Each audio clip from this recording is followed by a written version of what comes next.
안녕하세요. 지방에서 살고 있는 30대 여자입니다. 평소 사연 듣는 것을 좋아하여 사연을 들으며 하루 일과를 마무리하곤 하는데요. 사연을 들을 때마다 내 사연도 보내봐야지 생각만 하다 오랜만에 쉬는 날이 생겨 이렇게 사연을 쓰게 되었습니다. 저는 첫사랑과 결혼을 하게 된 사람인데요. 저만 남편이 첫사랑이 아닌 남편 역시 제가 첫사랑이었어요. 남편과 전 엄마 친구 아들, 딸들로 남편은 저보다 4살이 많았는데 부모님들끼리 가깝게 지내시다 보니 저희 역시 어릴 때부터 꽤 가깝게 지내며 자연스럽게 서로에게 호감을 가지게 되었죠. 어릴 땐 마냥 친한 오빠였는데 점점 커가면서 이성적인 호감이 생겨나더라고요. 남편 역시 그랬다고 하고요. 서로에게 호감을 가지고 있었던 저희는 고등학교를 진학하게 되면서 바빠진 생활 때문에 자연스럽게 왕래가 없어지게 되었고 30대가 되던 때까지 단 한 번도 만나지 못한 채 지내게 되었어요. 세월이 흘러 저희가 다시 재회하게 되었던 것은 남편의 형인 시숙의 결혼식장이었고 그날 이후 저흰 연락을 주고받다 연인 사이가 되어 결혼까지 하게 된 것이었죠. 시댁에서도 워낙 어렸을 때부터 알고 봐왔던 터라 며느리이기보단 딸에 가까웠고 남편과의 결혼 생활도 꽤 만족스러운 편이었습니다. 하지만 이런 저의 생활에 단 한 가지 문제가 있었는데요. 그것은 다름 아닌 형님이었어요. 형님은 저보다 1년 빨리 결혼을 했었는데 알고 보니 남편과는 친구 사이더라고요. 남편과 가까운 친구로 지내던 형님은 시숙과 마음이 통해 결혼까지 하게 된 것이었고 저희가 연애할 때부터 저에게 살갑게 굴지 않던 형님은 제가 가족이 되고 나서도 저를 알게 모르게 시샘하고 미워하는 것이 느껴졌죠. 이거 동서가 다 한 거야? 간이 전혀 안 맞네. 일찍 직장 생활했다더니 일하느라 음식은 전혀 배우지 못했나 봐. 그리고 이렇게 음식을 담는 사람이 어디 있어? 보기도 좋은 떡이 먹기도 좋다는 말 몰라? 실컷 정성스레 음식 만들어 놓고 이렇게 담으면 맛없어 보이잖아. 그냥 이렇게 담지 말고 위에 깨라도 좀 뿌려라. 겉절이에 깨를 뿌려 담아내라고 간섭하는 것은 물론이었고 다들 간이 세지 않아 딱 좋다고 칭찬 일색이었던 제 음식에 대해 핀잔을 늘어놓은 것은 기본이었어요. 거기에다 옷을 조금 편하게 면바지에 맨투맨 티셔츠를 입고 가는 날엔 동서, 아무리 어릴 때부터 알던 사이라고 해도 이건 아니지. 옷차림이 그게 뭐야? 이렇게 핀잔을 주고 결혼식이 있어 조금 차려입고 가는 날엔 동서, 어디 선이라도 보고 왔어? 아무리 시댁에 오는 날이라도 그 차림이 너무 과한 거 아니야? 오늘이 무슨 날도 아니고 그냥 밥 먹는 자리에 그런 차림으로 오면 난 오늘 일하지 않고 대접만 받다가 가겠다는 뜻 같잖아. 이렇게 핀잔을 늘어놓더라고요. 그날 역시 다른 날과 다름이 없는 날이었어요. 시댁에서 다 함께 모여 식사를 한다고 하였고 저는 그날 친정에 볼 일이 있어 잠시 들렀다가 시댁으로 가게 되었죠. 평소 시모가 좋아하시던 친정엄마가 만든 수박 껍질 요리를 가지고 갔는데 그걸 본 형님이 아니나 다를까 어김없이 시비를 걸어오기 시작하더군요. 이게 뭐야? 이거 혹시 수박 껍질이야, 동서? 네, 이거 수박 껍질로 만든 무침인데 한번 드셔보실래요? 생각보다 맛있어요. 난 됐어. 다들 음식물 쓰레기라고 버리는 걸로 무슨 무침을 만들어? 동서도 참 동서다. 시댁에 오면서 이런 걸 가지고 오면 어떡해? 아무리 어릴 때부터 봐서 편한 사이라고 해도 그렇지. 이건 음식이 아닌 쓰레기 아니야? 친정엄마가 정성껏 만들어준 음식을 보고 쓰레기라고 하는데 정말 화가 치솟아 오르더라고요. 아무리 본인은 이런 걸 먹어본 적이 없다고 한들 그런 말을 굳이 입 밖으로 뱉어낼 필요는 없는 거 아닌가요? 그 정도는 상대방에 대한 예의이고 상식이라고 생각하는 전 도무지 형님의 언행이 이해가 되지 않았고 그와 더불어 화도 많이 난 상태였죠. 형님, 아무리 그래도 해온 사람 정성이 있는데 그걸 쓰레기라고 하는 건 너무한 거 아닌가요? 동서, 왜 이렇게 흥분을 하고 난리야? 아니, 그렇잖아. 다른 사람들은 수박 먹고 껍질 버린다고 골머리가 아프다는데 동서는 그런 음식물 쓰레기로 음식이라고 만들어 왔으니 내 입장에선 양념한 음식물 쓰레기라고 생각할 수밖에 더 있겠어? 그래도 음식물 쓰레기는 아니죠. 제가 설마 음식물 쓰레기를 시댁에 가지고 왔겠어요? 아니면 그만이지. 뭘 이렇게 화까지 내고 그래? 음식물 쓰레기 같아 보여 음식물 쓰레기라고 했을 뿐인데 바른 말 2번 했다간 동서 나한테 욕도 하겠어. 제가 반응을 보이자 그것이 또 재미있었는지 더욱 신나서 비아냥대기 시작했고 전 그런 형님의 모습을 보며 순간 정말 눈이 핑 돌아갈 만큼 화가 나더라고요. 그래서 제가 무어라 형님에게 한 소리 하려는 찰나 저희 대화 소리를 다 들어버린 시모가 주방으로 걸어 들어왔어요. 척 보기에도 화가 단단히 난 표정을 한 시모는 형님의 곁에 서더니 상황에 대해 물어보기 시작하더군요. 무슨 일이길래 주방에서 음식물 쓰레기라는 말이 나오는 거야? 전 당연히 아무 말도 하지 않았고 수박 껍질 무침이 저희 엄마가 해준 음식이라는 것도 시모가 그것을 좋아한다는 것도 전혀 알지 못하는 형님이 무침을 가리키며 신나서 시모에게 이르기 시작했어요. 아니 어머님, 이걸 동서가 반찬이라고 가지고 왔더라고요. 수박 껍질 무침이라나 뭐라나? 그래서 음식물 쓰레기라는 말이 나왔다는 게야? 그렇잖아요. 요즘 세상에 먹을 게 얼마나 많은데 이런 걸 가지고 오는지. 괜히 어머님 보시면 기분 나쁘실 수도 있겠다 싶어서 제가 나서서 한 소리 하고 있었어요. 시모의 표정은 더욱 굳어져만 갔고 그런 시모의 표정이 심상치 않음을 느꼈는지 시모의 눈치를 살피며 의아한 표정을 짓더라고요. 어머님, 왜 그러세요? 혹시 기분 나쁜 일 있으세요? 기분? 당연히 기분 나쁘지. 요즘같이 먹을 거 많은 세상에 이런 걸 가장 좋아하는 사람이 바로 나다. 이거 둘째 친정엄마가 나 먹으라고 직접 해서 보낸 것 같은데 너 어떻게 말을 그렇게 할 수가 있니? 네가 못 먹어보고 안 먹는 음식이면 전부 음식물 쓰레기라고 하는 거니? 어쩌면 애가 이렇게도 생각 없이 말을 하는 게야? 형님의 얼굴은 순식간에 새빨개져 아무 말도 하지 못하고 있었고 시모는 그런 형님의 모습이 더욱 화가 난다는 듯 호통을 치기 시작하더군요. 그제야 정말 큰일이 났다 싶었는지 시모에게 빌기 시작했어요. 다른 사람이 정성으로 한 음식에 그렇게 함부로 말하는 거 아니다. 당사자가 이 말을 들었으면 얼마나 힘 빠지고 기분 나쁘겠어. 어머님, 저는 동서 친정어머니께서 해주신 음식이라고는 생각도 못했어요. 어머님이 좋아하시는 음식이라고는 더욱 생각 못했고요. 정말 죄송해요. 제가 생각이 짧았어요. 그러면 넌 그저 둘째가 한 음식이라고 생각하고 그런 말을 했다는 건데 그건 그거대로 문제가 있지 않니? 어떻게 당사자를 앞에 두고 음식물 쓰레기라는 말을 할 수가 있어? 내 앞에선 갖은 착한 척은 다 하더니 모두 연기였던 게야? 아니에요. 그런 게 아니라 저도 모르게 나온 말이에요. 정말 죄송해요. 동서, 기분 많이 상했어? 내가 미안해. 앞으로 조심할게. 형님은 시모에게 용서를 구하는 것도 모자라 저에게까지 사과를 하는 태도를 보였지만 시모의 마음을 돌리기엔 이미 늦은 듯 하더라고요. 형님의 사과에도 불구하고 형님은 시모에게 미운 털만 잔뜩 박힌 채 저녁 식사도 하지 못하고 집에서 쫓겨나 버렸으니까요. 아무래도 기분이 상해서 안 되겠구나. 넌 오늘 여기서 밥 먹지 말고 집에 가서 밥 먹거라. 너 보면 음식물 쓰레기라는 말이 귓가에 맴돌아서 밥을 먹을 수가 없어. 어머님, 정말 죄송해요. 제가 오늘은 그냥 가고 나중에 따로 한번 올게요. 정말 죄송해요. 평소엔 화 한 번 제대로 내지 않는 시모였는데 지금껏 제가 단 한 번도 보지 못한 모습을 보이며 화를 냈고 깨달은 것이 많았던 형님은 방법을 바꿔 저를 싫어하는 티를 내기 시작하더군요. 저에게 말을 걸지도 않을 뿐더러 시선조차 주지 않으며 그야말로 저를 투명인간 취급을 하기 시작했죠.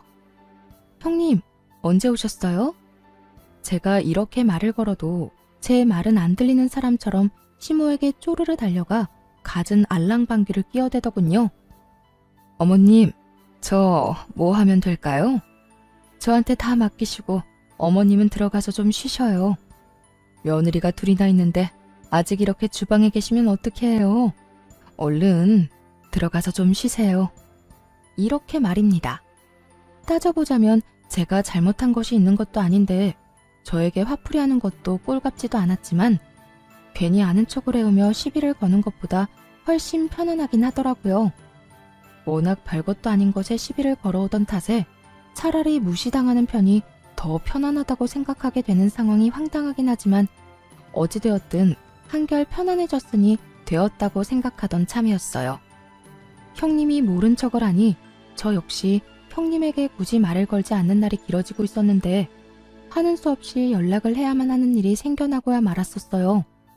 그 이유는 다름 아닌 남편 때문이었는데 대학교 동창이 부친상을 당해 장례식장을 간다며 나간 남편이 연락도 없이 외박을 한 것이었죠. 날이 밝아올 때까지 남편은 여전히 연락이 없었고 저는 하는 수 없이 대학교 동창인 형님에게 연락을 하게 된 것이었어요. 동서가 무슨 일이야? 나한테 연락 한 통 한 적이 없는 사람이. 그게요 형님, 다름이 아니라 저희 남편이 대학교 동창 부친상에 간다며 나갔는데 연락도 없이 외박을 해서요. 아직도 연락이 안 돼서 걱정이 돼서 연락드렸어요. 그래서 말인데 혹시 형님 친구분들께 어떻게 된 일인지 좀 여쭤봐 주시면 안 될까요? 아무래도 무슨 일이 있는 것 같은데 아예 연락이 안 되니까 불안해서 가만히 있을 수가 없어요. 뭐? 외박? 어제 승인이 아버지 장례식장에 애들이 많이 모이긴 했었거든.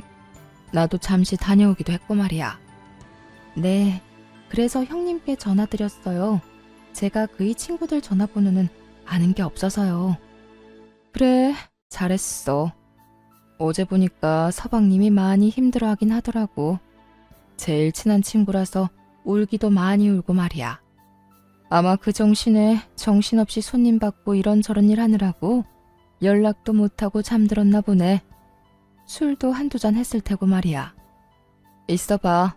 내가 친구들한테 연락 한번 해볼게. 남편을 대신해 갖은 변명을 해주더니 친구들에게 연락해봐 주겠다며 전화를 끊더라고요. 그리곤 얼마 지나지 않아 다시 연락이 왔고 남편의 소식을 전해주었어요. 동서, 걱정하지 마. 내 말대로 거기서 잠든 게 맞는다고 하더라. 아, 그래요? 다행이긴 하네요. 연락도 없이 외박한 적은 처음이라 5만 가지 상상을 다 했지 뭐예요. 왜 안 그렇겠어. 나라도 그랬을 거야. 어쨌든 서방님 어제 장례식장에서 손님 다 받고 새벽녘까지 승인이랑 둘이 울고불고 하다가 잠들었다고 하더라. 그러니까 동서도 오늘은 잔소리하지 말고 그냥 넘어가 줘. 서방님이 오죽했으면 동서한테 연락할 정신도 없었겠어? 네, 감사해요 형님. 덕분에 이제 마음이 한결 편안해졌네요. 고맙기는. 동서도 좀 쉬어. 잠 한숨 못 잤겠네. 앞으로 내가 동창들 만나거나 하면 따로 동서한테 연락해 줄게. 전에 본 적 없는 호의를 저에게 베풀어주고 있었고 전 그런 형님이 의심스럽기는커녕 이런 면도 다 있다며 정말 진심으로 고마운 마음을 가지게 되었죠.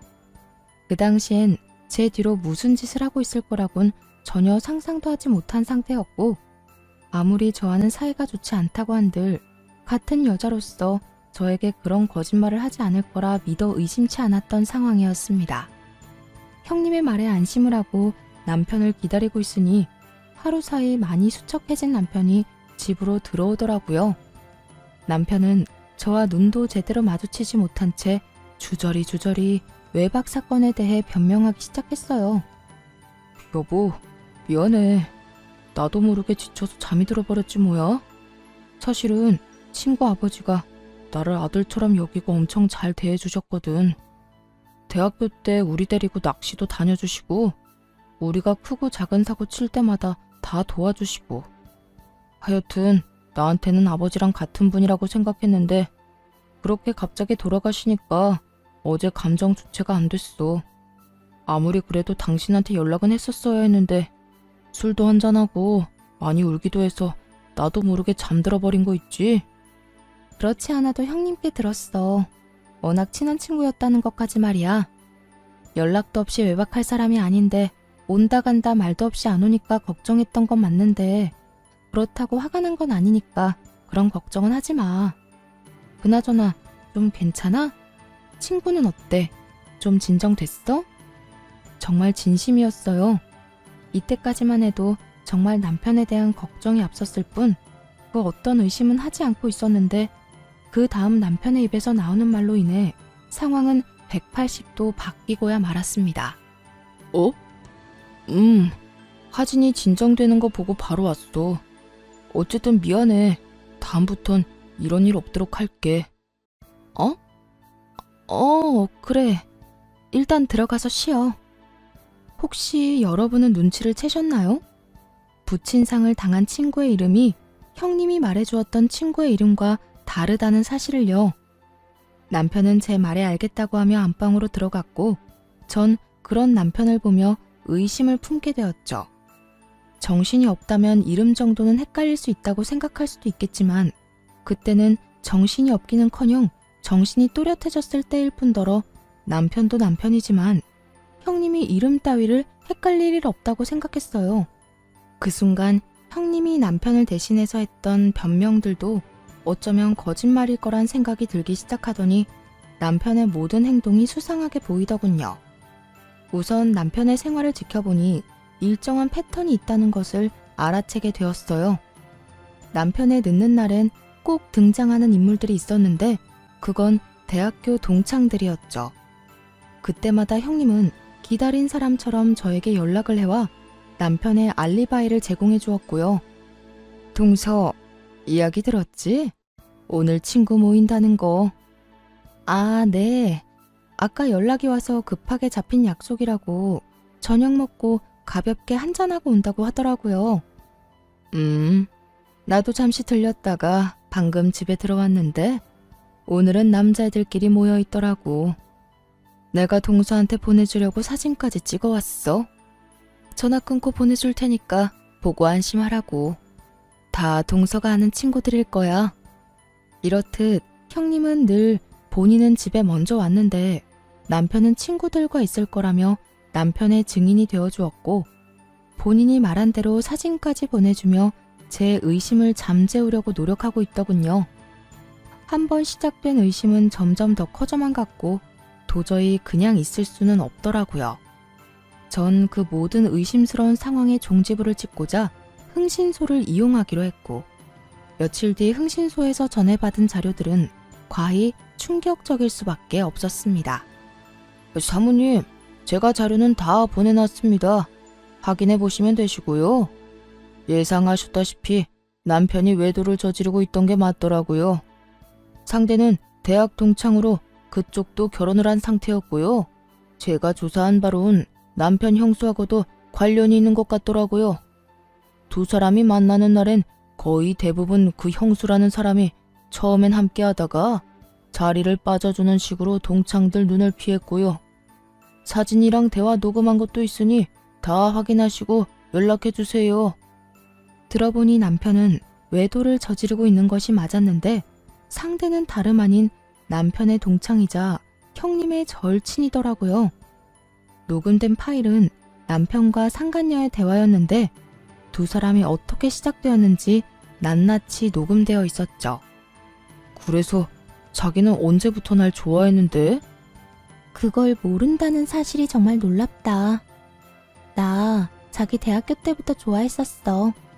오랫동안 자기 좋아하다가 도저히 안 되겠다 싶어서 우정까지 포기할 마음으로 고백하려고 했는데 웬 여자랑 결혼한다고 하더라? 내가 그때 얼마나 속상했는 줄 알아? 첫사랑이랑 다시 재회해서 결혼한다는데 내가 진짜 할 말이 없더라. 진작 말하지 그랬어. 그랬으면 우리가 이렇게 힘들게 만날 일도 없었을 텐데 말이야. 그러게. 나도 이렇게 될 줄 알았으면 진작 고백하는 건데. 하여튼 우린 지영이한테 고마워야 해. 어찌되었든 지영이가 우리 다시 연결해준 거 아니야. 이렇게 유부남 유부녀가 되어 만나게 됐다는 게 좀 그렇긴 하지만 말이야. 하긴 형수님이 중간에서 우리 계속 만나게 해주고 마음 전해주지 않았더라면 우리가 이렇게 서로 마음을 확인하고 서로 좋은 시간을 보낼 일도 없었겠지. 거기에다 형수가 요즘 우리 집사람한테 나 알리바이를 다 대줘서 자기 만나는 게 얼마나 편한지 몰라. 글쎄 사진까지 보내준다더라. 우리 다 같이 모여있는 사진 말이야. 그것도 남자들끼리만 모아서 말이야. 지영이한테 정말 고맙다. 그나저나 자기는 이혼 생각은 있는 거야? 언제까지 이러고 만날 거야? 나야 당장이라도 이혼하고 싶지. 그런데 무슨 계기가 있어서 이혼 말이라도 꺼내볼 거 아니야. 괜히 급한 마음에 이혼 이야기 꺼냈다가 집사람이 무슨 눈치라도 채면 자기나 나나 끝장인 거야. 상간녀, 상간남 위자료에 이혼 위자료까지. 이중으로 돈 나갈 텐데 그 돈을 다 어떻게 해. 하긴 그 돈이면 우리 집도 살 수 있겠다. 알겠어. 나도 우리 남편이랑 최대한 자연스럽게 이혼할 수 있도록 노력해 볼 테니까 자기도 하루라도 빨리 이혼할 수 있게 노력해줘. 나 이렇게 자기랑 몰래 만나는 거 너무 싫어. 나라고 좋아서 이렇게 만나겠어? 내가 빨리 이혼할 수 있도록 해볼 테니까 조금만 기다려줘 자기야. 참 기가 막히더라고요. 들어보니 상간녀는 오래전부터 남편을 짝사랑해왔고 남편이 결혼을 하자 포기하고 딴 남자랑 결혼을 했다가 형님이 중간에서 사랑의 작대기 노릇을 해 연결된 불륜이더군요. 시모 친구 딸인 제가 갑자기 며느리로 들어와 시모와 가깝게 지내는 제가 마음에 들지 않았던 형님이 끊임없이 노력해 연결된 사랑이었던 거죠. 주로 형님이 저에게 증인이 되어주고 두 사람만 만나고 오는 날이 있기도 했지만 정말 동창들이 다 모이는 날엔 다 함께 모인 사진을 찍어 형님이 저에게 보내주고 나면 바로 세 사람이 자리를 빠져나오는 식의 방법이었더라고요. 세 사람이 자리를 벗어나면 형님은 두 사람을 위해 자리를 빠져주고 두 사람은 그 후 좋은 시간을 보내고 있었던 것이었어요. 아무리 제가 밉다고 한들 제 뒤통수를 이런 식으로 칠 거라고는 생각하지 못해 충격이 참 크더군요. 남편도 남편이었지만 형님에 대한 충격도 작진 않았어요. 전 모든 사진들과 녹음 파일을 반복해서 보고 들으며 이혼을 다짐하게 되었고 복수를 하기로 마음먹게 되었죠. 조용하게 이혼하고 행복하길 바라는데 그렇게 해주면 안 되는 일이었으니까요. 대망의 날이 밝았고 시댁에 다 함께 모이는 날이었어요. 저는 미리 남편 놈에게 들릴 때가 있다며 따로 시댁에 가게 되었어요. 조금 늦게 시댁에 도착하니 온 식구들이 모여 앉아 이야기를 나누고 있었고 전 그대로 시부에게로 다가가 외도 증거들을 건네주었어요. 저에게 여러 증거를 받은 시부는 한참을 그 증거들을 들여다보더니 고함을 질러버리더군요. 이놈의 자식이 이게 무슨 인간 같지도 않은 짓거리야? 남편은 자신을 향하는 시부의 고함에 깜짝 놀라 토끼 눈을 하고 시부를 보더라고요. 아버지, 무슨 일이길래 그렇게 화를 내세요? 무슨 설명이라도 해주셔야 제가 말이라도 하죠. 당신 아버지한테 뭘 줬길래 아버지가 저렇게 화를 다 내시는 거야? 남편은 저와 시부를 번갈아가며 물어왔고 시부는 저에게 받은 사진을 남편의 얼굴에 던져버리며 호통을 치기 시작했어요. 네가 이딴 짓을 하고 다니라고 우리가 등골 휘게 네 뒷바라지를 하고 내 딸 같은 윤영이한테 장가를 보낸 줄 알아? 남편은 그제야 바닥에 떨어진 사진들을 보고 얼굴이 사색이 되어가고 있었고 형님 역시 지은 죄를 아는지 사색이 되어가고 있더라고요. 남편 놈은 저와 시부를 번갈아 보며 되지도 않는 변명을 해대기 시작하더군요. 아버지, 이거 다 오해입니다. 여보 정말이야. 당신도 잘 알잖아. 이 여자 형수랑 제일 친한 친구인 여자야. 나랑 또 친하고 말이야. 대학 동창 그 이상 그 이하도 아니라고. 사진이 어떻게 하다 이렇게 다정한 모습으로 찍히긴 했는데 이건 정말 다 오해야. 어쩌다 보니 이렇게 찍힌 것뿐이야. 모든 사진에 손을 어깨에 두른다거나 자연스럽게 머리칼을 매만지고 있었는데도 불구하고 우연일 뿐이다, 오해일 뿐이라며 변명을 하고 있었고 식구 중 남편의 말을 믿는 사람은 단 한 사람도 없었어요.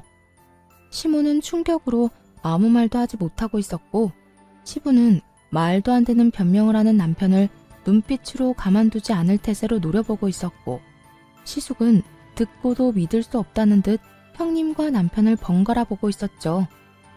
당신하고 이 여자 사이엔 우연이 참 많은가 봐.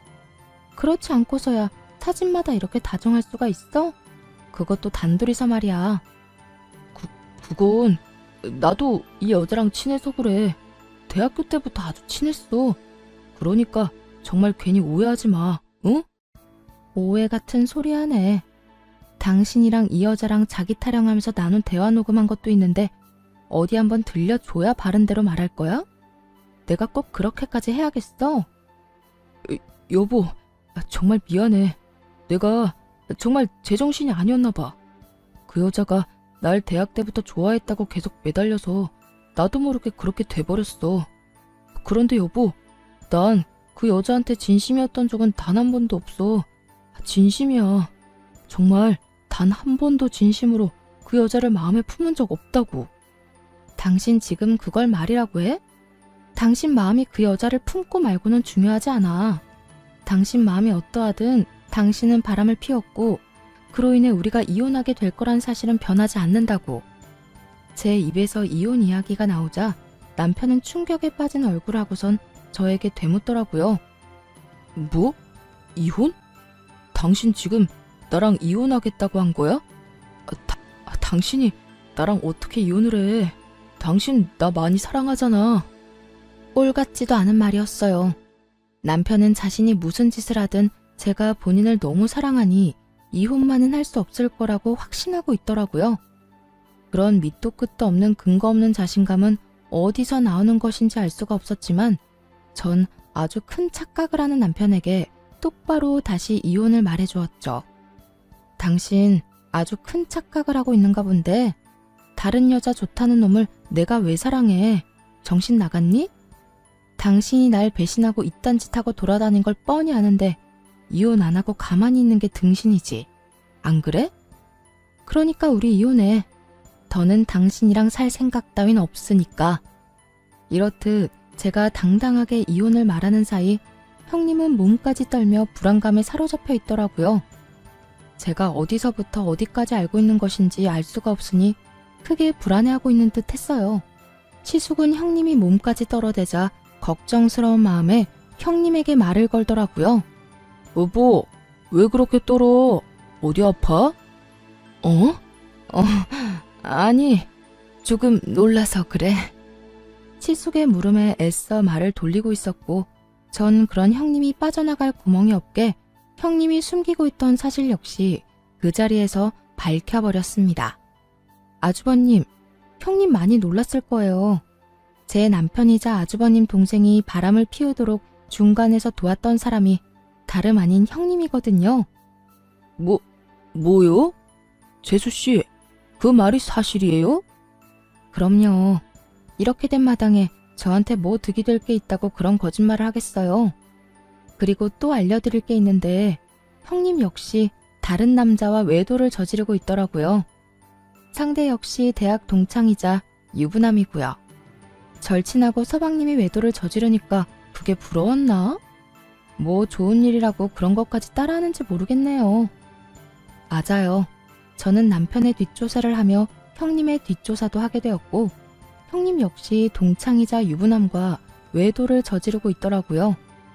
친구들까지 옛 기억을 떠올리며 즐거운 시간을 보내는 동창회가 아닌 불륜회가 벌어지는 것과 다름이 없는 상황이었죠.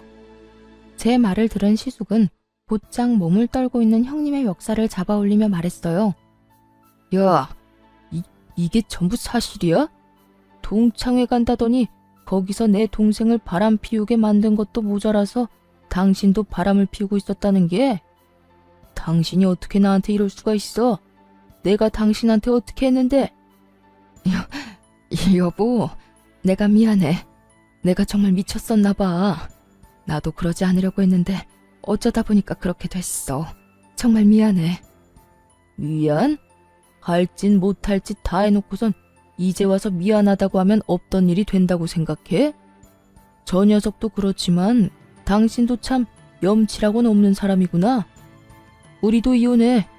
나 역시 당신 같은 여자랑 더는 같이 살 생각 없으니까. 여보, 이러지 마. 내가 당신 없이 어떻게 살아. 이렇게 감정적으로 생각하지 말고 다시 한 번만 생각해줘. 감정적? 오해하나 본데 나 그 어느 때보다 냉정하게 잘 생각하고 있거든. 이미 머릿속엔 당신하고 이혼 소송할 생각부터 상간남 소송까지 다 그려진 상태야. 그러니까 더는 긴 말 말고 이혼이나 준비해. 시숙은 단호하게 이혼을 선포했고 형님은 그런 시숙에게 울고불고 매달리며 어떻게 해서든 시숙의 마음을 돌려보려 애쓰더라고요. 그리고 형님 역시 자기 친구와 외도를 저지르고 있었다는 사실을 꿈에도 알지 못했던 남편은 형님에게 화를 내기 시작했고요. 네가 어떻게 우리 형을 두고 그딴 짓을 할 수가 있어? 네가 그러고도 인간이야? 이딴 짓거리나 하려고 우리 형 소개해달라고 날 쫓아다녔던 거야? 남편은 본인이 지금 어떤 잘못을 저질러 제 앞에 무릎을 꿇고 앉아있는 것인지 잊은 듯했고 전 남편에게 현실을 자각시켜 주었어요. 당신이 지금 입댈 주제나 된다고 생각해? 남 신경을 쓰지 말고 당신 이혼이나 신경 써.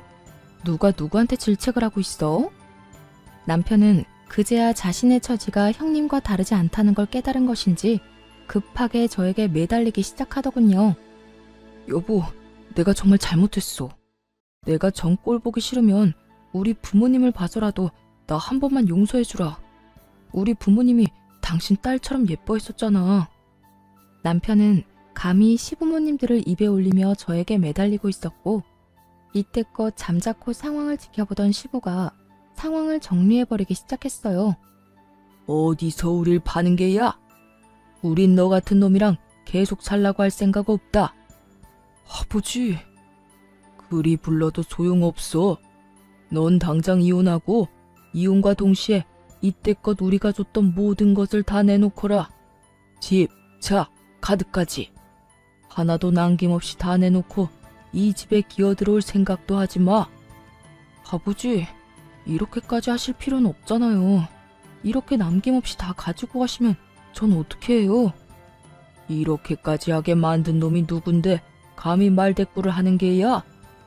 시부의 호통에 남편은 제가 이혼을 말할 때보다 더 절망적인 표정으로 고개를 푹 숙이더군요. 그럴 수밖에요. 시댁은 재산이 좀 있는 편이었는데 자식들이 조금이라도 편히 살라고 지원을 아낌없이 해주던 상황이었어요. 그 덕분에 남편은 월급은 월급대로 다 쓰고 부모님들의 지원으로 낭비를 펑펑하고 살았던 사람이었죠. 그런데 그런 남편에게 모든 지원을 끊겠다고 하니 그것이야말로 마른 하늘의 날벼락 아니겠어요? 남편은 아무리 생각해도 지원만은 끊길 수 없었는지 시부에게 더 간절하게 매달리기 시작하더군요. 아버지, 제가 아버지가 시키는 대로 이 사람이랑 이혼하겠습니다. 그러니까 지원은 끊지 말아주세요. 최소한 집이랑 차는 계속 제가 가지고 있게 해달라고요. 사람이 집은 당연히 있어야 살아갈 거고 회사는 다녀야 하니 차는 있어야 할 거 아니에요. 그러니까 아버지, 제발 한 번만 더 생각해 주세요. 제발요. 집이나 차가 필요하면 네 능력으로 사. 이때까지 우리가 그만큼 도와줬으면 최소한 네 통장에 그만한 돈은 있어야 정상이지. 어찌되었든 내 할 말은 끝났으니 더는 긴 말 시키지 마. 시부의 뜻은 확보했고 시부의 말이 끝나자마자 시숙 역시 형님에게 당장 소송을 준비하라고 말하더군요. 상황은 돌이킬 수 없는 상황이 되어버렸고 남편과 형님은 눈물을 펑펑 쏟아내며 빌기 시작했어요. 여보, 그런 말 하지 말라니까. 내가 어떻게 당신이랑 이혼을 해. 난 절대 당신이랑 이혼 못해. 내가 정말 잘못했다니까. 그 남자랑 그렇게까지 깊은 관계도 아니었고 정말 실수에 가까운 만남이었어. 여보, 아버지 말 다 들었지. 나 이렇게 불쌍해졌는데 그래도 나 버릴 거야?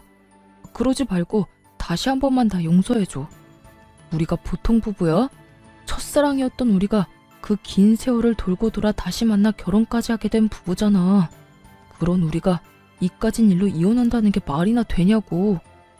두 사람 다 눈물 없인 들을 수 없는 마음을 쏟아내고 있었고 시숙은 그대로 시댁을 나가버렸고 전 남편에게 다시 한번 이혼을 말해주었죠. 그런 우리 사이를 산산조각 낸 건 당신이야. 그러니까 이렇게 구질구질하게 굴지 말고 예정을 생각해서라도 하루라도 빨리 이혼해.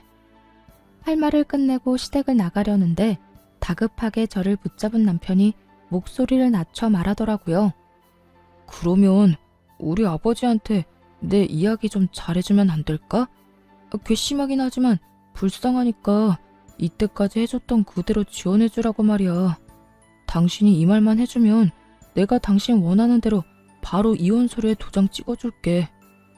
끝까지 참 대단하다 싶었어요.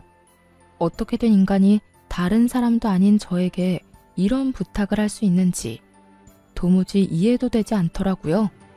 전 제 귀에 대고 헛소리를 해대는 남편을 밀어버리곤 큰 소리로 외쳐주었죠. 뭐? 당신한테 해주던 지원은 그대로 해달라고 아버님께 말해달라고? 내가 미쳤다고 아버님께 그딴 말하겠어? 정신 좀 차려라 제발. 지금 심정으론 당신이 가진 거라면 양말 하나까지 싹 다 빼앗고 싶은 심정이니까 헛소리 말고 법원 나오라는 날에 늦지 말고 오기나 해. 전 남편을 뿌리치곤 시댁을 나와버렸고 친정에서 지내며 이혼 소송을 비롯해 여러 소송을 시작하게 되었어요. 저와 시숙의 이혼은 그야말로 위자료 파티와 다름이 없었죠. 각각 배우자와 상간녀, 상간남에게 위자료를 받았고 저는 형님에게 위자료 소송을 해 형님에게도 위자료를 받을 수 있었어요. 잘못을 저지른 모든 사람들이 이중으로 위자료를 주게 되었고 세 사람은 빚쟁이 신세나 다름이 없었죠.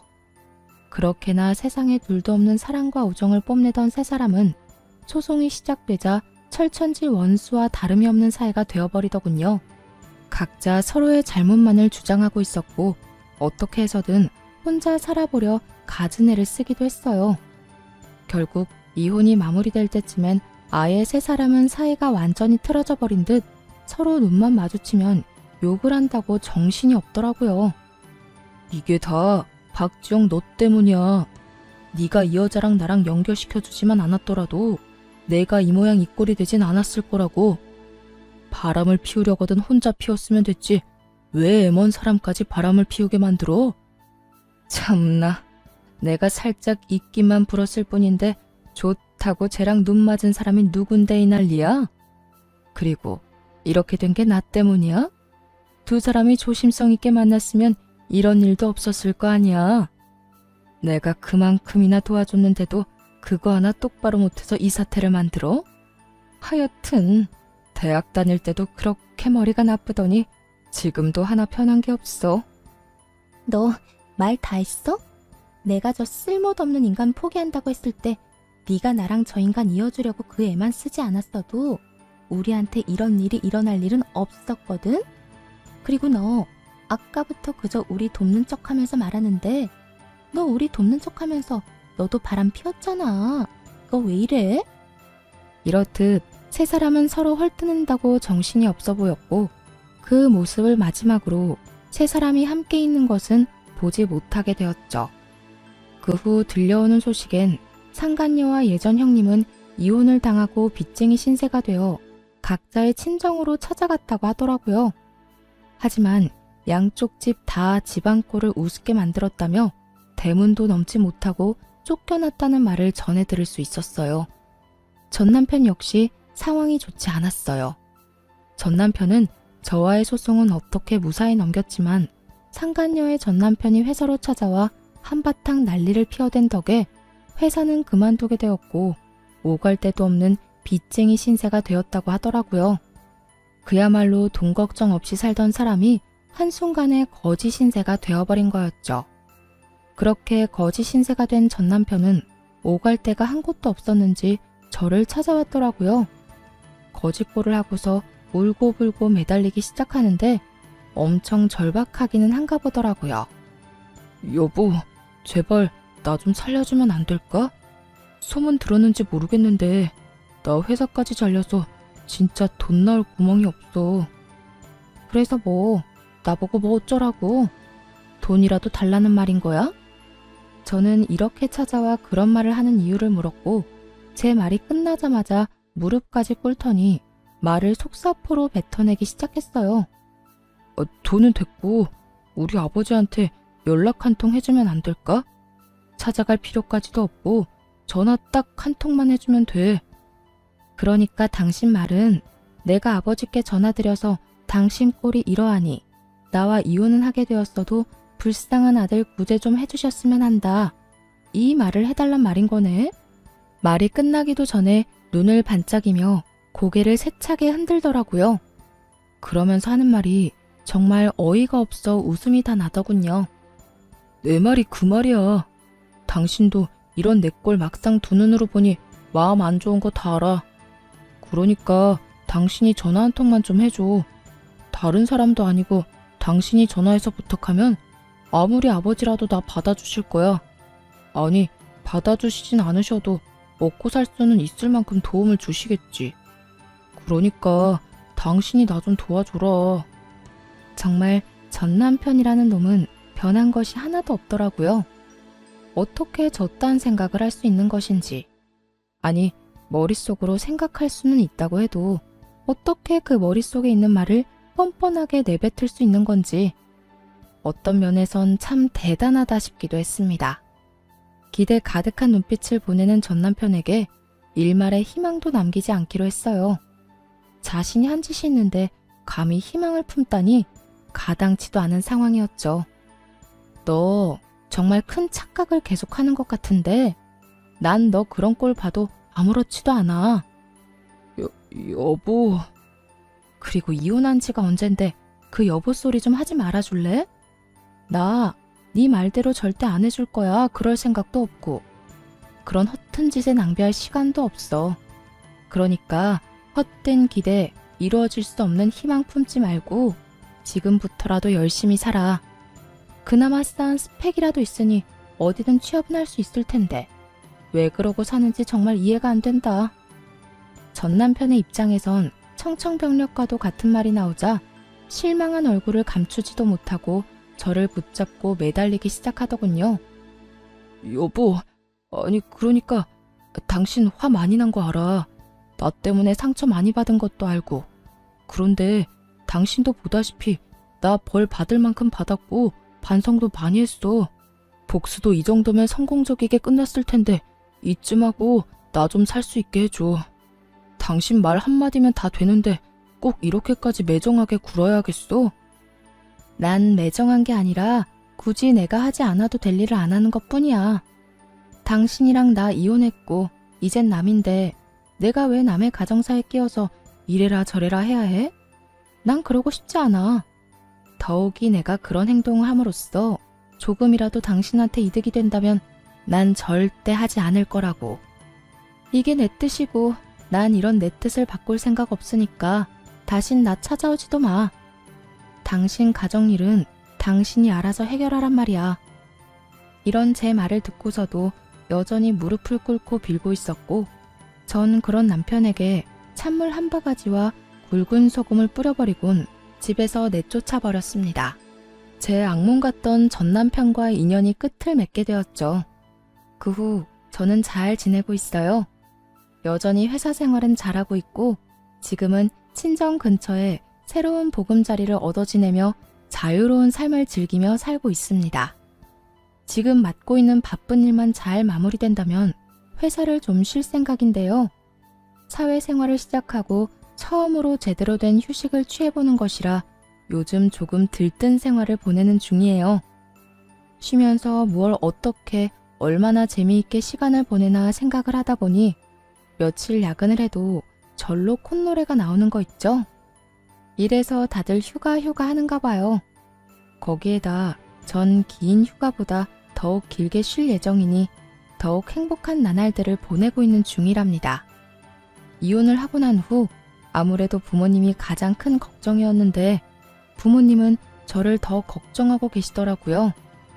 한동안 친정에서 시간을 보낸 적이 있었는데 엄마가 저를 안아주시더니 이런 말을 하더군요. 우리 딸 많이 힘들지? 하필 이혼 사유가 그런 거라 엄마 아빠도 마음이 참 좋지 않구나. 더군다나 그 상대가 우리도 아들처럼 여기던 녀석이라 마음이 더 안 좋아. 우리 속도 이런데 넌 오죽하겠어?